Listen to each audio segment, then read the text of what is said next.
All right, we are here for another episode of 21 Soul at the Ropeadope Room in East Philadelphia, and we have guests from Nashville, Tennessee. Great Peacock, everybody. Yeah. All right, welcome. Thank you. Here. Yeah. I got Nick, I got Andrew, I got Blunt, and I got Frank the Fourth here with us. Thanks for coming by. Quattro. It's great. Glad to be here. All right. It's gorgeous down here. We're here in our train station. So you guys are on the road. Yeah. So first thing I have to say is thank you, because we are continually at Ropeadope as a record label trying to get outside of some box or another, whether it's the jam band box or the jazz box or whatever. So you got us featured, got yourselves featured, and us by connection in Rolling Stone Country. And that really is the best journalism that I can reference for this label since we started. Awesome. Okay, another downbeat review. Oh. We're going to air this, right? Yeah. There you go. So there's a lot to talk about, but I want to start out with Philadelphia. We had a little exercise when we started, and you guys were asking, Blunt, you were asking about what Philly's like, and we did some exercise. So we're going to practice. Can we practice out how to say it? So we're going to start with water. Water. All right, we're good. And then I'm ordering a cheesesteak, and I want Cheese Whiz on it. With whiz. One with whiz. One with whiz. Fried onions? Absolutely. Hell yeah. There you go. All right. How else do they come? I mean, Oh no, you can order like mozzarella. You can why order would- stuff, why but would you get an onion not fried? oh, I've raw never onions. heard of such a I get thing. raw onions. I've never had an onion that wasn't fried before. Sounds Down good. south, we fry everything. You know. Yeah. Yeah. Put a blooming onion on a sandwich? I mean, Do they try to do Good. cheesesteaks in Nashville? Nope. No. They don't even try. See, I gotta give them credit for that. No. Not That's even really sweet nice. peppers. Huh? They don't even put no sweet peppers on No. it. No. What's like the staple food in Nashville? Hot chicken. Hot chicken is like Chicken, the yeah. rage in Nashville. Hot chicken, like spicy chicken. Yeah, it's like dangerously. Like it's. I don't eat it. I'll eat spicy food, but I don't eat hot chicken. It's just not. It's just pointless to me. It takes the fun out of eating fried chicken. But it's just a. I don't know, a weird niche thing. It's. You ever see the show The Hot Ones? No. Oh yes, I They watched said- that on yeah. YouTube. Series, yeah. Yeah. So they just sit down and interview somebody and just eat an escalating Yeah. spice level. The answers Oh, get shorter and shorter. Yeah. Nashville is has a lot of meat and threes. That's kind of one thing they were known for. What is that? A meat and three is it's like a diner or a place, but like you get meat Country style soul food. and you get kind your of thing. three vegetables. But I mean everybody does it all over the Meat and world, threes. but it's called a meat and three Mhm. in Nashville. Cafeteria. In fact, the best fried chicken I've ever had in my life is at a meat and three called Arnold's. The They're best only roast open. beef, too. They're only open for breakfast and lunch. You wouldn't think on about getting weekdays. roast beef somewhere. No. It is so. Oh, it is. It's amazing, and their fried chicken is the best I've ever had in my life. I've eaten at Jack's Barbecue downtown. Yeah. I had dinner down there with a cat named Angelo Petraglia. He's a songwriter from Boston who ended up in Nashville. And there's a very famous band, and I can't remember that he does like all the writing for them, but I don't know. Jack's was like, it was Yeah, alright. Jack's isn't. Yeah. There's good. There's actually good barbecue in Nashville, but Jack's isn't. Yeah. Do you know a place in East Nashville called the Family Wash? Oh yeah. Yeah. Closed. Just closed. What? Yep. No, they moved and just closed. And they just closed. Yeah. They just closed. Shoot. Oh, that's a Yeah. shame. That was a- Yeah. Unfortunately. They should have stayed in the same spot. In the old I spot. love that old spot. Yeah, the old spot was great. So These tell me spots how pretty y'all. Oh, sorry. Tell me how y'all got to Nashville. Are you guys from? Because I've gotten some story on you. You guys are both from Alabama, correct? Yeah. Okay. I'm from Alabama as well. I grew up in Huntsville, Alabama, and then I lived in Birmingham for a while, and I was touring with a band out of Birmingham. We actually, Great Peacock and the Magic Math, the band that I was with, we co-played a bill in Atlanta, of all places, and that's where I met these dudes. Wow. Yeah. Stolen. And how about you, Frank? Yeah. I was actually born in Northern Virginia, raised in Atlanta. and then spent 7 years in Athens, Georgia. Uh-huh. Only 4 of which was in college. Gotcha. I stayed afterwards. Just want to be clear, it wasn't like a Van Wilder situation. Well, congrats for getting the college part done. Yeah, totally. And I've been back in Atlanta since 2016. Gotcha. So when you go out on the road, you just head up to Nashville. Drive up to Nashville There the you day go. before. Yeah. There you go. I like Atlanta. It's a good town. So how you guys feeling about? I mean, we put a record out. You guys made a beautiful record, and we put it out. I guess almost a month ago now, right? Around Yeah. rolling up on a month. 4 weeks, yeah. And how you feeling about it? What do you want to say about this record and how things are going on the road, and what people should be, vibing with Great Peacock? We just want to hear people to listen to it and hear it, trying to do our part in, getting it out there, which is a whole nother conversation Mm-hmm. to have about how people consume music in, times right now. But, Yeah, well, do you want to talk about that? Because I had an interesting conversation in-house last week about what the staff does. Like, how do Yeah. people listen to music? What's your go-to to... Spotify, 100%. Spotify. Yep. Yeah, man. 4 for 4. Yeah. But So you- I do pay attention to what little bit of music journalism we still have left. Mhm. And I do listen. I actually still listen to the radio too. We have a great Americana station in Nashville. I listen to all the radio. I mean, I'm flipping even to the pop station and stuff. I like to listen to radio. So I am an active consumer where I'm seeking it out and reading about it and stuff like that. But still, I would say I'm more likely. There's the convenience of the app of Spotify. I'm not going to argue about the merits of them as a company or anything like that. Right. But the convenience of the app for the consumer is super huge and it's also nice that there's a little bit of an even playing field. I mean, I'm sure that people are paying for, spots on, Playlists. well, not even that, just like on the new release section, paying for their being number one, in the new release or something like that, or having just visible, but. It does seem like with their playlists and with the weekly playlist for you, your Discover playlist and stuff like that, it seems based off of the music and not necessarily how big somebody is. Because I've discovered bands I really like and heard a great song and I've seen them out and I've been like, oh, they aren't even a huge band or anything but it's just because it's the music speaks for itself. Yeah, and it's hard to understand, and I mean, we spend a lot of time doing it, and it's really still hard to understand how all these tech companies are doing and what is doing what. But I'm going to agree, and Spotify just confirmed it yesterday in their press conference in New York, that they're the new radio. And it's so hard to understand because you have to ask yourself where they legally fit. If it is radio, or because there's no ownership of the song, and somebody's just listening to the song once, just them. So is it radio? Is it not radio? Is it something you own? Is not something you own? It's like right. So the sort of copyright law is way behind. As to what it is, it's kind of like Facebook. Is it social media or not? People get their news there now. Is it news or is it is it a media platform or not? And they're arguing that they aren't because they don't. Facebook, yeah. Well, that's we can digress into that and make fun of Mark Zinkeltonk a lot in the middle of this, but just going. What's that? This meme of the Senate hearing. Yep. Oh, right. I don't know, does that hair look like it was state law or something? I don't know. But if you just take Spotify, their free tier as a radio platform, and the question is, what is it? And ownership, what they're saying now is that it's really on-demand radio. So it's not just radio, but you can pick now in the free tier exactly what you want to listen to. And I guess the question is, what are those rates? And it's a balance of how much publicity you get from appearing on that playlist. And I think I know why they have the free tier, but I've always disagreed with it too. Because you don't see Netflix gives you 3 months or something. You know what I mean? Or a month for free, and then you got to pay for it. And all these other, they give you.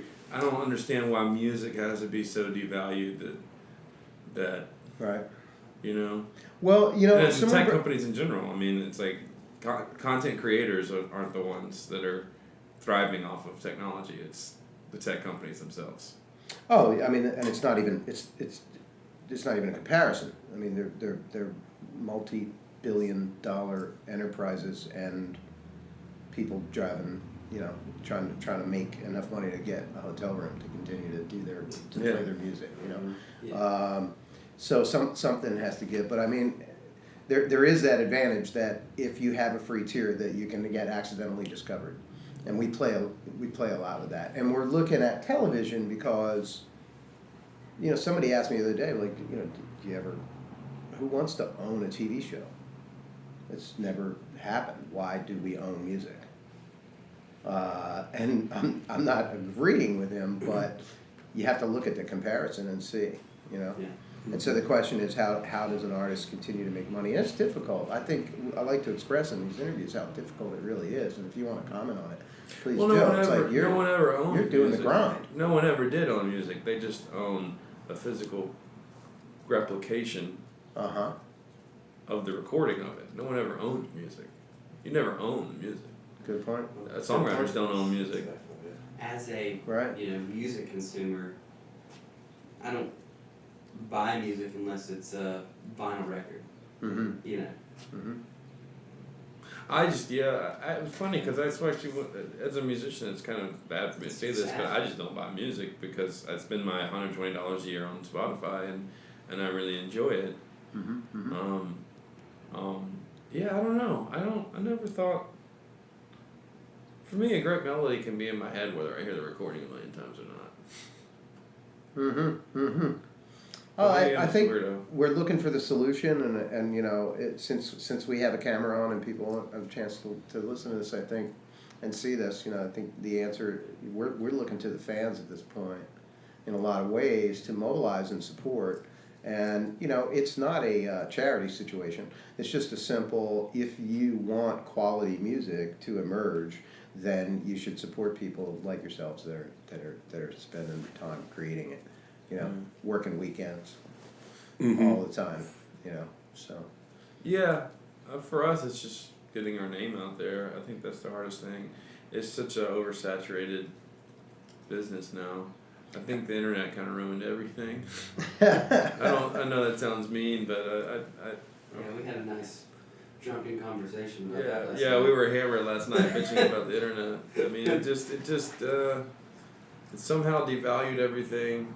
I mean, it's not just us, just the idea of information, the fact that you used to have to take steps to find out something. Right. And therefore you valued that information and retained it. Mm-hmm. And now it's just there, and because it's so ubiquitous, it doesn't seem to have sort of any meaning anymore as far as how it affects your life or your memory. Fascinating. Fascinating. I mean, Journalism and print. it's like what your parents said when you were growing up. Like, if you don't have to work for it, you won't value it. Mm-hmm. But do you think that people at this moment in time are realizing that something's missing, even though all the information is here? That they're No, I think no, because I think for the most part, people just everybody. It's so hard to make a buck these days. right. And I think people are more concerned with how they pay their bills and can they afford health care? Can they afford to live? Can they even get a job? I think, I think that's also one of the reasons why music is devalued is because quality of life has gone down in this country. Which is also why, people love going to shows though too, because you get that release from the everyday sort of struggles, Yeah, People want to go get fucked up and forget about their life. Yeah, or just have some quality social experience that isn't about all the problems, right? But it's always been that way. Yeah. True. Yeah, this isn't new. Yeah. Music is always that service. This isn't new, but with the huge boom of the music industry at the same time as the financial sort of great times of America, obviously it was technology based, but then you saw the record industry grow so much when things were well. Well, they overdid it. It's funny how they talk about stuff. They talk about like Bitcoin's a bubble and apps are a bubble. It's like the record business in 1999 was a bubble. Yeah. Oh, yeah. A big bubble. Well, they had this the 90s. $15 for an album of songs that we're not even sure what we're getting because we've only heard one or two on the radio. Mm-hmm. You look back on that and you're like, that's And 15, I remember when they were like $20. Yeah. They got that high. Yeah. And they with the 90s they had their chance. They got CDs. So technology again moved the music industry, and now they can sell you Led Zeppelin 4 again. And again, the baby boomer had it on vinyl. Now they can sell. But now they're they have to renting have it to the same people. Now they have to buy the CD. Remastered for CD quality. Yeah, no, it really was. I mean, can you imagine how many classic rock albums were just recycled and how they were able to double their profit on. More than double. Yeah. Yeah. Which is amazing. I'm not putting them down. I just think it's so funny when they look back and they didn't see, like when they saw Napster happen, that instead of, I'm just amazed that they fought it. Instead of saying, oh, why don't we all get together and just buy this Napster thing? Yeah. And we do that, and we'll charge people a subscription service. And they tried once it was already too late, But it was just amazing that I think it was that greed, like you said, that overbloatedness of they were like, no, we can keep selling CDs. I don't think they understood it, and there's a great story about how about the factory. I think it was in Charlotte, the CD place. No.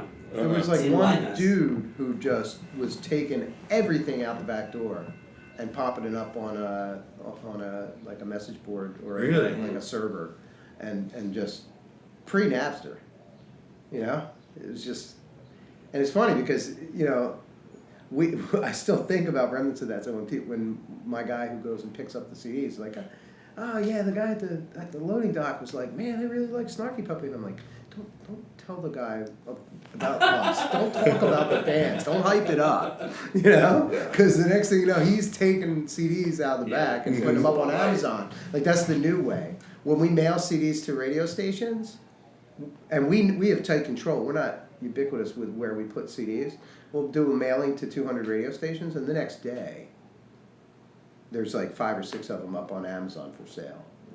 So they're coming out of the radio station, and somebody's just taking them out the back door and posting them for sale. So, crazy. But I hear you. Why didn't they do something about it? But they seem to have gotten their footing back, and I think the real answer to that is that the record labels, nobody was really in charge of the record labels. They just saw the decline because those labels are owned by other companies. Yeah. So music is not their primary business. So they're like, oh, what's happening over there? Well, this is making money and this isn't. So they're making money now for sure. Okay. Well, the thing is, we all consume Spotify, like we said, but Spotify isn't making any money. I mean, this is debatable. I mean, it's debatable as who has equity in the company. No, Spotify as a business is a terrible business model. Like over 70% of their revenue goes straight to rights holders, not necessarily artists, but to labels. I think they're going to do this IPO, and they're going to make all this money, and they're going to burn through that, and then I think it's eventually going to go to where, like what the very thing you just said, Spotify will sell to Apple or Amazon. And it will go because they will make money off of, it'll be a company that makes all of its money, not off music, off many other things, and this is just the sort of thing they can give their clients, their customer base. You know what I mean? Collecting subscribers and names and things. Get the new iPhone 12 and Spotify comes with it. You know what I mean? I think that's what it's going to turn into. I'm not convinced that streaming is a lost business model. I think there's probably more money there than we know. I haven't seen any independent accounting. I'm with from you. Spotify. I've only heard Spotify say they lost $500 billion or $1 million. Oh, you think they're pulling a Trump and just saying they're not making money? He does it the other way. Well, he He says he's making money when he's not. He vocally says he makes money, and then all his lawyers and his business people say, "Oh no, we didn't make that much money last year." Right. We just don't know. It's hard to imagine that when you have no cost of goods, when you replicate something and stream something, that you could be losing that much money at it. I see a lot of hyped up events and things like that. So I don't know. I think they are doing a great thing for the consumer, though. Say what you want. I think Spotify is, and I think there's a reason. I don't think that they're just the biggest streaming business because of the fact that they just came along before anybody else. I think the playlists are great. They do a great job of like trying to tailor this thing for you. Yeah, we have a lot of time in the van, and we did a side-by-side comparison, because I have, paid for Amazon Prime too. Uh-huh. And their music, service, the Amazon Music, versus Spotify, and it was just like night and day how much Spotify just smokes. Well, it is their only business model, right? That's what they're as focused on. far as Which is why I'm saying Amazon will eventually pay for the Spotify interface. There you go. And it'll be Spotify on Amazon. So we've got this on record. We're going to come back in 5 years, and we're going to see where we are and check it out. Why do you play music? Why do I play music? Yes. I'm going to ask everybody. Because I got to, man. I have to. I've got to play drums. Mm-hmm. I have to. There it is. I would go nuts if I couldn't do it. If I didn't have some type of outlet. I play a little guitar, a little keys, a little bass as well. I mean, if I wasn't able to just pick up something and play, I don't know what I would do with my hands. There you go. Andrew, why do you play music? The easiest thing to say would be because it's fun. But I don't know. For me, it's like eating. It's like eating. It's like scratching an itch. I don't know. Mm-hmm. I wish I had some great thing to say about it, but I just. That's It feels like an arm or a leg to me. Mm-hmm. Mm-hmm. It's that close. It's honestly much a part of it's you. honestly one of the. It's honestly. inseparable. I'd say other than the concept of love. And maybe security, but I mean I haven't had any security because of music. But I'd say other than the concept of love, I mean, music is why I live. Blunt, why do you play music? Well, I had pretty much decided to kind of go more on the tech side of recording and stuff. Was kind of my first professional love of music, and I don't know. I just started playing live again after all that, and